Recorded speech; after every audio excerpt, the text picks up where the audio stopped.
మాట్లాడితే ఆయన బోతం బోతం అంటున్నాడు. నాట్ ఓన్లీ జగన్మోహన్ రెడ్డి గారి మీద కాదు సార్, ఇతను ఎవరిని వ్యతిరేకిస్తే వాళ్ళ మీద మాట్లాడతాడు. ఒకప్పుడు ఈయన సోనియా గాంధీని వ్యతిరేకించాడు కాబట్టి సోనియా గాంధీ ఇటలీ దెయ్యం, ఈయన అన్న మాటలే. సోనియా గాంధీని ఇటలీ దెయ్యం అన్నాడు, దెయ్యం అన్న బోతం అన్న ఒకటే కాదు.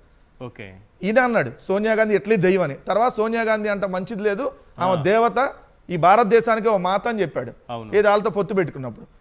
మోడీని టెర్రరిస్ట్ అన్నాడు. అవును, తర్వాత ఇప్పుడు మోడీ అంత గొప్పోడు లేడు అంటున్నాడు. సో ఈయనంతే, ఈయనకి ఎవరు ఈయన వ్యతిరేకిస్తే ఆ సందర్భంలో ఈయనకి భూతం ఏదంతా, ఎందుకంటే భూతాలకే భూతాల్లా కనపడతారు. నేను లేకపోతే అసలు ఈ డెవలప్మెంట్ అనేది దేశవ్యాప్తంగా ఉండేది కాదని చెప్తుంటారు. నేను సింపుల్గా అడుగుతున్నాను సార్, ఆంధ్రప్రదేశ్ రాష్ట్రం విడిపోయి 11 సంవత్సరాల 3 నెలలు అయింది ఇప్పటికి. ఓకే, దాంట్లో చంద్రబాబు నాయుడు గారు 6 సంవత్సరాల 3 నెలలు ఇప్పుడు ప్రజెంట్ ఇంకా ముఖ్యమంత్రిగా కొనసాగుతున్నారు. చంద్రబాబు నాయుడు గారు ఈ 6 సంవత్సరాల 3 నెలల్లో తెచ్చినటువంటి ప్రభుత్వ ఉద్యోగాలు కేవలం 32,108. అదే జగన్మోహన్ రెడ్డి గారు 5 సంవత్సరాలు ముఖ్యమంత్రిగా చేసి శాశ్వత ప్రభుత్వ ఉద్యోగాలు 2,31,003, కాంట్రాక్ట్ ఉద్యోగాలు 43,923, అవుట్ సోర్సింగ్ ఇతర ఉద్యోగాలు 3,73,161, మొత్తంగా 6,48,087. మరి ఎవరు భూతం? ఇంకా రాష్ట్రాన్ని పట్టి పీడిస్తున్నటువంటి భూతం ఎవరు?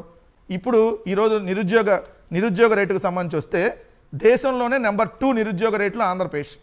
దేశంలోనే నెంబర్ 2. మొట్టమొదటి రాజస్థాన్ ఉంటే సెకండ్ ఆంధ్రప్రదేశ్ 8.3% నిరుద్యోగ రేటుతో చంద్రబాబు నాయుడు గారు సీఎంగా ఉన్న రాష్ట్రంలో ఈ దౌర్భాగ్యం. భారతదేశంలో నిరుద్యోగ రేటు 5.4% అయితే ఆంధ్రప్రదేశ్లో 8.3%.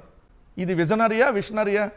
చంద్రబాబు నాయుడు గారు ఉన్నప్పుడు 2014 నుంచి 19 దాకా చూస్తే 32,803 కోట్ల పెట్టుబడులు మాత్రమే వచ్చినాయి. కేవలం 32,803 కోట్ల పెట్టుబడులు.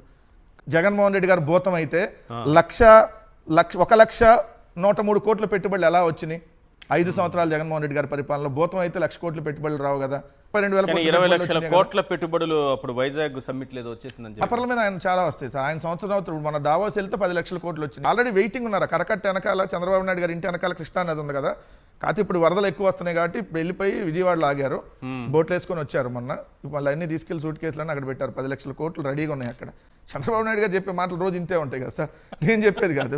సో నేను ఎంఎస్ఎంఈల పెట్టుబడులు చంద్రబాబు నాయుడు గారు ఉన్నప్పుడు 26,892 కోట్ల పెట్టుబడులు, 8,67,537 మందికి ఉపాధి వచ్చింది.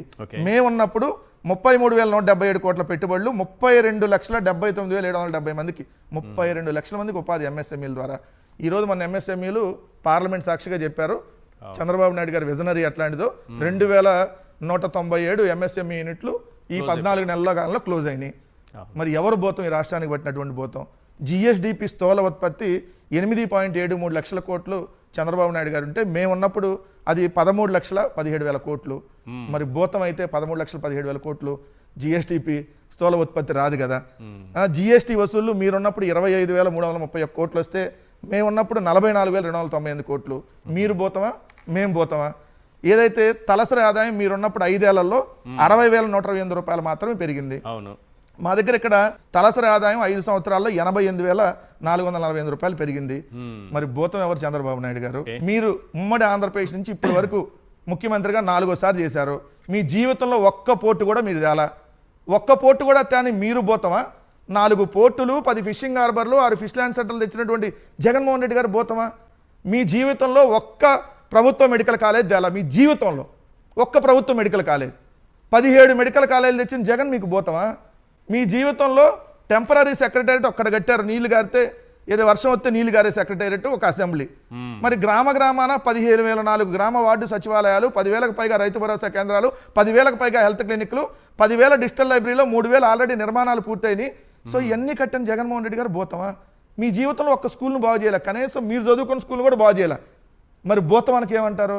జగన్మోహన్ రెడ్డి గారు చదువుకున్న స్కూల్ కాదు, ఈ రాష్ట్రంలో ప్రతి ఒక్కళ్ళు చదువుకునేటటువంటి స్కూల్ని బాగు చేయాలనేటువంటి ఉద్దేశంతో 38,000 స్కూళ్ళు 2 దశల్లో ఏదైతే కంప్లీట్ చేశారు, 38,000 స్కూళ్ళు బాగు చేశారు. 45,000 స్కూళ్ళు బాగు చేయాలనే లక్ష్యంతో వెళ్తే 38,000 స్కూల్ని నాడు నేడులో బాగు చేస్తే స్కూల్ను బాగు చేసినటువంటి జగన్మోహన్ రెడ్డి గారు నెక్స్ట్ దశ కంటిన్యూ అవుతుంది. ఇప్పుడు ఎక్కడ కంటిన్యూ అవుతుంది సార్? ఆగిపోయింది కదా, పూర్తిగా ఆగిపోయినట్టు. ఆగిపోయింది కదా. వీళ్ళు వచ్చినాక ఎక్కడ బాగు చేశారు? తల్లిదండ్రులకు స్కూలును బాగు చేసిన వాళ్ళు పోతామా? స్కూల్ను పాడుపడేటట్టు చేస్తున్న వాళ్ళు పోతామా? పిల్లలు 8వ తరగతి విద్యార్థులకు ట్యాబులు అందించిన జగన్మోహన్ రెడ్డి గారు పోతామా? ఆ ట్యాబుల్ని లాక్కుంటున్నటువంటి మీరు, కొత్తగా ఒక ట్యాబులు కూడా ఇవ్వనటువంటి మీరు పోతామా? సమాధానం చెప్పాలి కదా. భూతం ఎవరు? చంద్రబాబు నాయుడు గారు. ఏదైతే ఒక్క ఉద్యోగం కూడా ఇవ్వకుండా ఉన్నటువంటి ఉద్యోగుల్ని వాలంటీర్ల నుంచి ఏదైతే బెవరేజ్ కార్పొరేషన్లో పనిచేసే వాళ్ళ దగ్గర నుంచి లక్షలాది మంది ఉద్యోగుల్ని పీకేసినటువంటి మీరు పోతామా? లక్షలాది ఉద్యోగాలు ఇచ్చినటువంటి జగన్మోహన్ రెడ్డి గారు పోతామా?